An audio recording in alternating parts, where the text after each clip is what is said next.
नमस्कार दोस्तों। यहाँ पे दोस्तों सबसे पहले हम ग्रुप डी की अंतिम रणनीति और एग्ज़ाम डेट की चर्चा करने वाले हैं इस वीडियो में कि आपके 30 दिनों का जो अंतिम दिन बचा हुआ है दोस्तों की 30 दिनों की रणनीति के बारे में बताने वाला हूँ कि आपकी रणनीति अब क्या होनी चाहिए, जिससे आपको दोस्तों ग्रुप डी में आपको एक पद लेने से कोई भी रोक नहीं सकता है। मैं आपको 30 दिनों की रणनीति इसलिए इस वीडियो में बताने वाला हूं दोस्तों कि जैसा कि दोस्तों पता होगा कि एनटीपीसी का जो 7th फेज़ का एग्ज़ाम आपका शेड्यूल निकाल दिया गया है और एनटीपीसी का जो 7th फेज़ का जो आखिरी एग्ज़ाम होने वाला है दोस्तों ये 31 जुलाई को होने वाला है। तो दोस्तों 31 जुलाई को अगर एनटीपीसी का 7वें फेज़ का अंतिम एग्ज़ाम होने वाला है दोस्तों, तो हम मान के चल सकते हैं कि एनटीपीसी के 7वें फेज़ का एग्ज़ाम का बीच का और ग्रुप डी के एग्ज़ाम के बीच का कम से कम 15 दिनों का गैप रहता है। तो दोस्तों आज के दिन से हम माने तो 30 दिनों का समय हमारे पास बचता है, जिसको लोग दोस्तों हमको इन 30 दिनों में सबसे बेहतर रणनीति अपनानी है और सबसे अच्छी तरीके से तैयारी करनी है, जिससे हमें एक पोस्ट लेने से कोई भी रोक नहीं सकता है। दोस्तों इस बार दोस्तों आपके चांसेस भी ज़्यादा हैं, क्योंकि इस बार टोटल पोस्ट भी ज़्यादा है दोस्तों, और पिछली बार की तुलना में दोस्तों आवेदन भी कम आए हैं और इस बार टोटल पोस्ट भी ज़्यादा है। तो दोस्तों इस बार आपको एक पोस्ट जरूर ही लेने हैं। अगर दोस्तों 30 दिन को रणनीति बताने से पहले अगर हम पहली बात कर लेते हैं दोस्तों थोड़ा सा इसमें टोटल पोस्ट की बात करें, तो दोस्तों इसमें टोटल पोस्ट है दोस्तों आपका 1,03,769 टोटल पोस्ट है और इस पर आवेदन दोस्तों आपका 1,15,00,000 के आसपास आवेदन किए गए हैं। दोस्तों जो आपको अपना टारगेट लेके चलना है, ये टारगेट आपको 70 प्लस का टारगेट लेके चलना है दोस्तों। जैसा कि मैंने अपने प्रीवियस वीडियो में बता चुका हूँ कि टारगेट दोस्तों पिछले बार के कटअप जो पिछले बार का जो कटअप रहा था उससे इस बार का कटअप थोड़ा कम ही रहेगा, क्योंकि इस बार जो टोटल पोस्ट है दोस्तों ज़्यादा है और आवेदन भी इस बार कम आए हैं। तो पिछले बार के की तरह से दोस्तों आपका 1-2 नंबर कटअप कम ही रह सकता है। तो दोस्तों मैं अपने पिछले कटअप के बारे में बात नहीं करूंगा। आपको जो मिनिमम टारगेट बना के रखना है दोस्तों ये 75 यानी 75 प्लस का टारगेट बना के चलना है, जिससे कि दोस्तों आपको फाइनल मेरिट लिस्ट आने तक दोस्तों आपको किसी भी तरह की कोई भी चिंता ना रहे कि मेरा सिलेक्शन होगा कि नहीं होगा, इससे आपको छुटकारा मिल जा सके। इसलिए कम से कम आपको 75 प्लस का टारगेट लेके चलना है दोस्तों। आपको ग्रुप डी में जो पूछा जाता है दोस्तों, ये मैथ में आपके 25 प्रश्न पूछे जाते हैं, रीजनिंग में आपके 30 प्रश्न पूछे जाते हैं, जनरल अवेयरनेस और करंट अफेयर्स मिला के 20 प्रश्न पूछे जाते हैं और जनरल साइंस मिला के आपके 25 प्रश्न पूछे जाते हैं दोस्तों। अगर हम इन दोनों सेक्शन की बात करें मैथ और रीजनिंग का दोस्तों, तो इसमें टोटल मिला के आपके 55 प्रश्न पूछे जाते हैं और इसमें दोस्तों आपको कम से कम आपको 50 नंबर लाने ही होंगे। 50 नंबर दोस्तों आपको मैथ और रीजनिंग में टोटल मिला के 50 नंबर लेके टारगेट लेके चलना है। अगर हम बात करें दोस्तों ये जीए और जीएस में दोस्तों अगर जो आपके 45 प्रश्न पूछे जाते हैं, इसमें आपको एनी हाउ दोस्तों 25 से 30 प्रश्न का आपको टारगेट लेके चलना है दोस्तों। अगर आप कम से कम 25 नंबर भी लाते हैं दोस्तों इन दोनों में, तो कुल मिला के आपके 75 मार्क्स आपके ऐसे ही हो जाएंगे। अगर 25 से थोड़ा सा ज़्यादा करेंगे तो 75 प्लस का आपका टारगेट जो रखे हैं ये पूरा हो जाएगा। यानी कि मैथ और रीजनिंग के दोस्तों आपको 55 में से 50 क्वेश्चन तो बनाने ही होंगे और आपको दोस्तों अगर जनरल साइंस और जनरल अवेयरनेस को मिला के दोस्तों आपको 25 से 30 प्रश्न के बीच में रहता है दोस्तों आपका मार्क्स, तो आपका टारगेट ऐसे ही आपका 70 प्लस का 75 प्लस का आ जाएगा।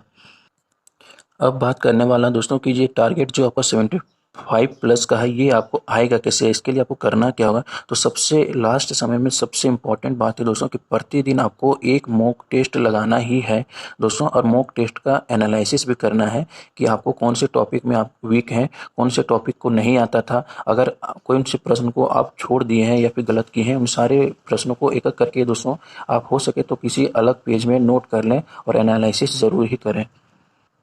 दोस्तों। जो आपको मॉक टेस्ट लगाना है ये अल्टरनेट डे पे दोस्तों, जैसे कि आप एक दिन में आपका जो किसी भी प्रैक्टिस सेट खरीद लें, आपको ऑनलाइन कहीं भी मिल जाएगा दोस्तों। आपको एक प्रैक्टिस सेट आपको डेली लगाने हैं और उसके अगले दिन दोस्तों जो प्रीवियस ईयर का ऑफलाइन प्रैक्टिस सेट आपको कहीं से अरेंज कर पाते हैं, तो अगले दिन दोस्तों एक प्रीवियस ईयर पेपर का प्रैक्टिस सेट लगाएं। एक दिन आप मॉक टेस्ट लगाएं दोस्तों किसी भी प्रैक्टिस सेट का और अगले दिन दोस्तों उसका प्रीवियस ईयर का पेपर लगाएं। तो इस तरह से अल्टरनेट आप एक करके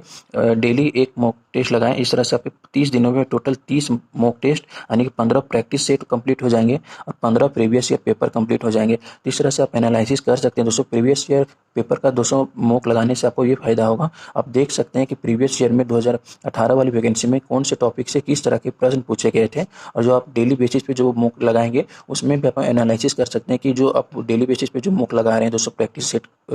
कर रहे हैं उसमें आपको कौन से टॉपिक छूट जा रहे हैं। तो इस तरह से आप एनालिसिस करके देख सकते हैं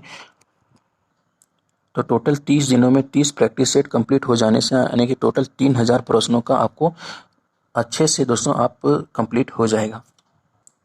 मॉक लगाने के बाद दोस्तों सबसे इम्पोर्टेंट काम ये रहा दोस्तों कि जिस भी टॉपिक आने के, अगर मैथ में आप देख सकते हैं कि नोट करने की कौन से टॉपिक को आपको छूट जा रहा है या फिर कौन से टॉपिक का प्रश्न आपका गलत हो जा रहा है, तो मैथ को आपको डेली दोस्तों 1 घंटे जरूरी प्रैक्टिस करने पड़ने हैं और आपको इन 1 घंटे में उन सारे टॉपिक को पढ़ने हैं जिस टॉपिक से आपको दोस्तों मॉक में गलती की है। रीजनिंग में भी आपको वही करने हैं और जो भी आपको इंपॉर्टेंट लगे, मैं अगले वीडियो में दोस्तों इन सारे मैथ, रीजनिंग, जी और जीएस के कुछ इंपॉर्टेंट हॉट टॉपिक्स बताने वाला हूं, जो अगले आप 30 दिनों में इन सारे टॉपिक को एक एक करके अच्छे से तैयार कर सकते हैं।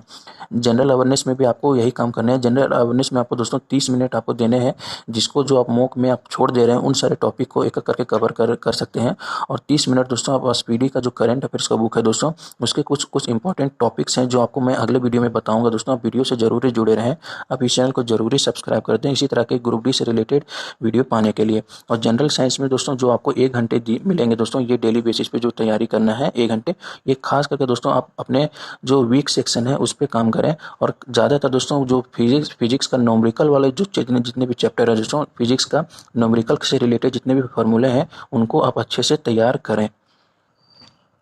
दोस्तों इस तरह से अगर आप अगले 30 दिनों की अपनी रणनीति करते हैं दोस्तों और अपनी तैयारी करते हैं, तो आपको 75 प्लस का टारगेट लेने से कोई भी रोक नहीं सकता और इस बार आपको एक नौकरी, एक पोस्ट लेने से आपको कोई भी रोक नहीं सकता। तो दोस्तों वीडियो को ज़्यादा लंबा ना करते हुए दोस्तों वीडियो को यहीं पे ख़त्म करते हैं। दोस्तों अगर वीडियो आपको पसंद आया हो तो इसे ज़रूर लाइक करें दोस्तों, और आप इस चैनल को ज़रूर सब्सक्राइब करें। अगले वीडियो में दोस्तों आपको इन सारे सब्जेक्ट के दोस्तों कुछ इंपॉर्टेंट टॉपिक बताने वाला हूँ, जो आपको लास्ट इन 30 दिनों में दोस्तों आपको फॉलो करना ही होगा, ताकि आपको आने वाले एग्जाम के लिए दोस्तों आपके मार्क्स जो 75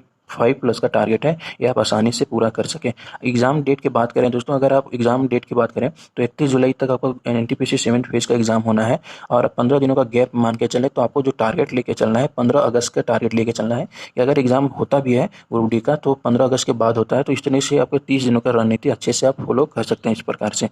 वीडियो को यहीं पर खत्म करते हैं दोस्तों। वीडियो को अंत तक देखने के लिए आपका बहुत बहुत धन्यवाद।